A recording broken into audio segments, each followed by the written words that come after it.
පවතින එල්නිනෝ තත්ත්වය ඉදිරියේදී තවත් දරුණු වෙයි. ඔබේ ආදනියන් ආරක්ෂා කරගන්න ඕන නම් දැන්ම මේ දේවල් වලට සූදානම් වෙන්න.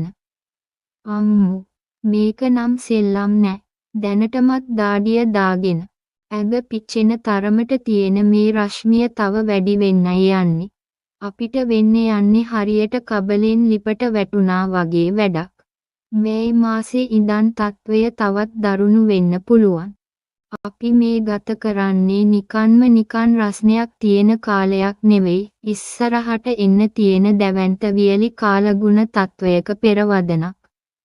මේක කියවලා අනිත් අය දැනුවත් කරන්න අමතක කරන්න එපා. මොකද අපේ ජීවිතයත් එක්ක සෙල්ලම් කරන එල්නිනෝ ළඟම එනවා.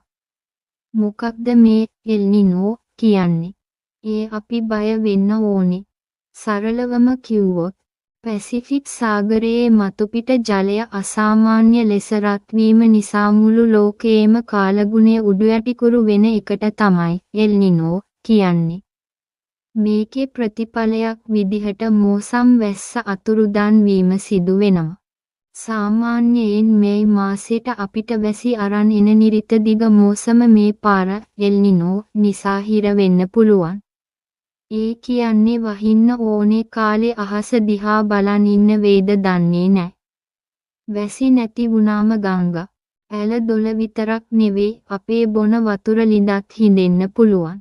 වෙනදාට වඩා උෂ්ණත්වය සෙල්සියස් අංශක කිහිපයකින් වැඩි වෙන්න ඉඩ තියෙනවා. දැන් ඉතින් ඕවට බැන ඉඳලා වැඩක් නෑ. අපි මේකට ලෑස්ති වෙන්න ඕනේ. මෙන්න ඔයා අදම පටන් ගන්න ඕනේ දේවල් එක. වතුර බොන්න පිපාසය එනකල් ඉන්න එපා. අපි හිතන්නේ පිපාසය ආවම වතුර බොන්න ඕනේ කියලා. හැබැයි රශ්මිය වැඩි කාලෙදි පිපාසය දැනෙන්න කලින්ම ඇගේ වතුර හිඳිලා ඉවරයි. ඒ නිසා පැයකට වතාවක්වත් වතුර වීදුරුවක් බොන්න පුරුදු වෙන්න. පිරිසිදු වතුර බෝතලයක් හැමතිස්සෙම ළඟ තියාගන්න. 2.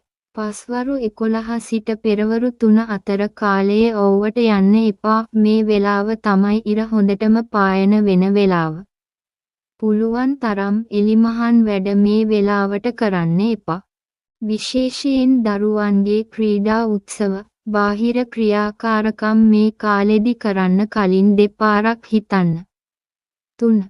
සෞඛ්‍යයට ගැලපෙන ඇඳුම් අඳින්න. කළු ඇඳුම් ඇන්දොත් ඉරේ රශ්මිය උරා ගන්නවා වැඩි. ඒ නිසා සැහැල්ලු කපු කොට්න් සුදු හෝලා පැහැති ඇඳුම් තෝරගන්න. එතකොට ඇඟට හොඳට හුලන් වදිනවා. 4. හීට් ස්ට්‍රෝක් ගැන අවධානයෙන් ඉන්න. අධික උණුසුම නිසා සිහි නැති වෙන්න, වමනේ යන්න, තද හිස රදය එන්න පුළුවන්. මෙහෙම කෙනෙක් දැක්කොත් වහාම සෙවණකට ගෙනිහින් ඇඟ නිවන්න උත්සාහ කරන්න. අපේ සුරතලුන් අමතක කරන්න එපා. ඔයාගේ ගෙදර ඉන්න බල්ලා, පූසා, කුරුල්ලා ගැන වගේම පාරේ ඉන්න සත්තුන් ගැනත් හිතන්න. උන් ඉන්න තැනට හොඳට සෙවණ තියෙනවද? ඕනෑම වෙලාවක බොන්න පුළුවන් විදිහට පිරිසිදු වතුර භාජනයක් තියලා තියෙනවද? පාරේ යන සතෙකුට උනත් බොන්න වතුර ටිකක් තියන්න පුළුවන් නම් ඒක ලොකු පිනක්. වතුර බිඳක්වත් අපතේ යවන්න එපා. මතක තියාගන්න, වැස්ස නැති වුණොත් ලංකාවම වතුර හිගයකට මුහුණ දෙනවා. වාහන හෝදන්න, මිදුලට වතුර දාන්න, පිරිසිදු බොන වතුර පාවිච්චි කරන එක දැනුම නතර කරන්න. එළවලු හෝදන වතුර ටික පවා ගහකට දාන්න පුරුදු වෙන්න. නළලින් සහ ජල ටැංකි වල ආරක්ෂාව ගැන දැන්ම හිතන්න. අපි මේ කරන්නේ නිකන්ම පෝස්ට් එකක් දාන එක නෙවෙයි. ඔයාගේ තාත්තාට, අම්මට, පාසල් යන දරුවට මේ අවදානම ගැන කියලා දෙන්න. මේ මාසයේ එන්න තියෙන එල්නිනෝ රකුසාට අපි හැමෝම එකතු වෙලා මුහුණ දෙමු. අවදානම දැනගෙන ආරක්ෂිතව ඉමු. பரிස්සமென் இன்னே ஆளுவனே. தற்போதைய எல் நினோ நிலைமை எதிர்காலத்தில் இன்னும் மோசமாக போகிறது.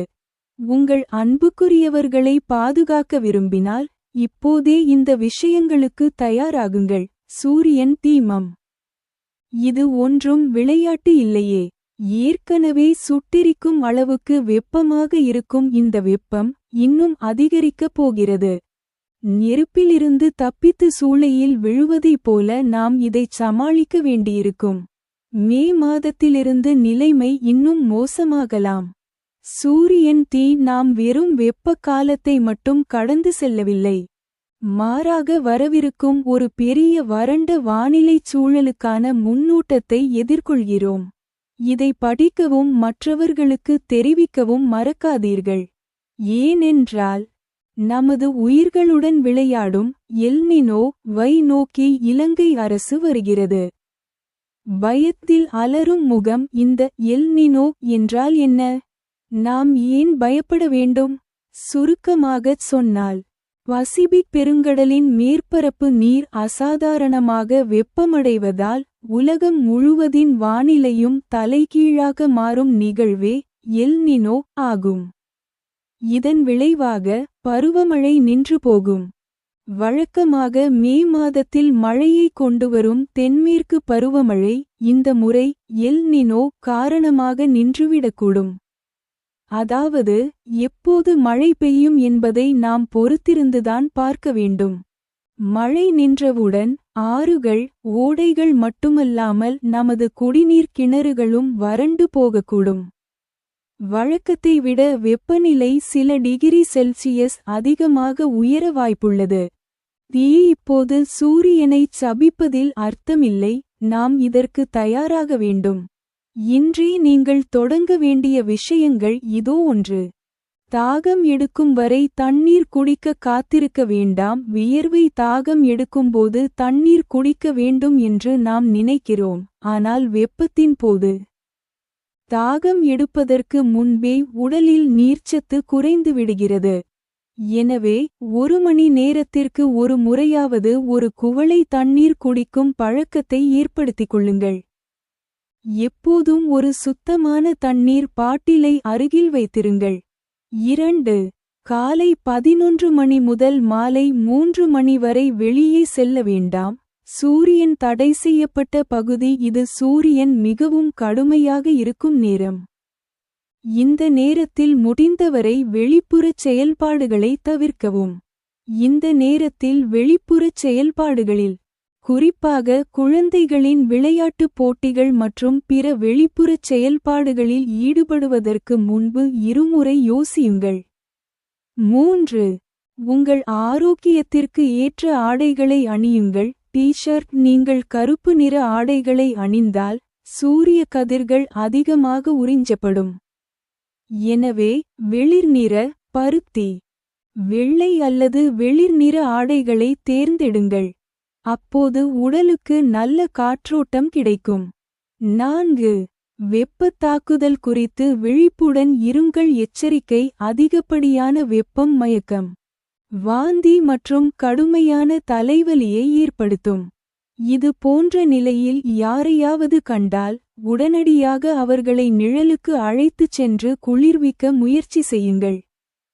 விலங்கின் பாதத்தடம். நமது செல்ல பிராணிகளை மறந்துவிடாதீர்கள். உங்கள் வீட்டில் உள்ள நாய், பூனை, பறவை மற்றும் தெருவில் உள்ள விலங்குகளைப் பற்றி சிந்தியுங்கள். அவை வாழும் இடத்தில் நல்ல நிழல் உள்ளதா? எந்த நேரத்திலும் குடிக்கக்கூடிய சுத்தமான தண்ணீர் கிண்ணம் உள்ளதா? சாலையில் உள்ள ஒரு விலங்கால் கூட சிறிதளவு தண்ணீர் குடிக்க முடிந்தால் அது ஒரு பெரிய ஆசீர்வாதம். குடிநீர். ஒரு துளி தண்ணீரை கூட வீணாக்காதீர்கள். நினைவில் கொள்ளுங்கள், மழை பெய்யாவிட்டால் இலங்கை தண்ணீர் பற்றாக்குறையை எதிர்கொள்ளும். வாகனங்களை கழுவுவதற்கும் தோட்டத்திற்கு தண்ணீர் பாய்ச்சுவதற்கும் சுத்தமான குடிநீரை பயன்படுத்துவதை நிறுத்துங்கள். காய்கறிகளை கழுவும் தண்ணீரை கூட மரத்தில் ஊற்றும் பழக்கத்தை ஏற்படுத்திக் கொள்ளுங்கள். இப்போதே ஆழ்துளை கிணறுகள் மற்றும் நீர்த்தேக்கங்களின் பாதுகாப்பை பற்றி சிந்தியுங்கள். நாங்கள் இதை வெறுமனே பதிவிடவில்லை. இந்த அபாயம் குறித்து உங்கள் தந்தை, தாய் மற்றும் பள்ளிக்குச் செல்லும் பிள்ளையிடம் தெரிவியுங்கள். இந்த மே மாதம் வரவிருக்கும் எல் நினோ எனும் பூதத்தை நாம் அனைவரும் ஒன்றிணைந்து எதிர்கொள்வோம். அபாயத்தை அறிந்து கொள்ளுங்கள். பாதுகாப்பாக இருங்கள். கவனமாக இருங்கள் நண்பர்களே. சிவப்பு நிற இதயம். The current El Niño situation will get worse in the future. If you want to protect your loved ones, get ready for these things now. Sunfire, this is no joke. This heat, which is already so hot that it is burning, is going to increase even more.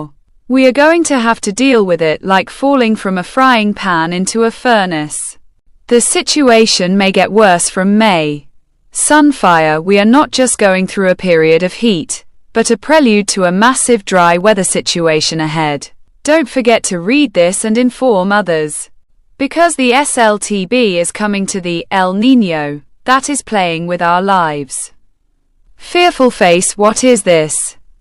El Niño. Why should we be afraid?